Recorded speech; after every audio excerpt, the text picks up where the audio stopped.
আমি ভাবতেও পারিনি তুমি আমাকে এইভাবে ছেড়ে চলে যাবে। তুমি বলেছিলে ভালোবাসা মানে একে অপরকে বুঝতে পারা। আমি তোমাকে বুঝতে পারিনি শ্রাবণী, আমি তোমাকে বুঝতে পারিনি।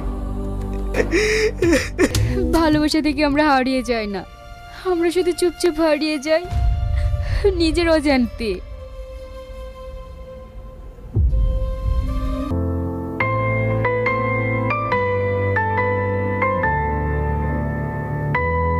তাইন, আমি এখন শান্তিতে আছি।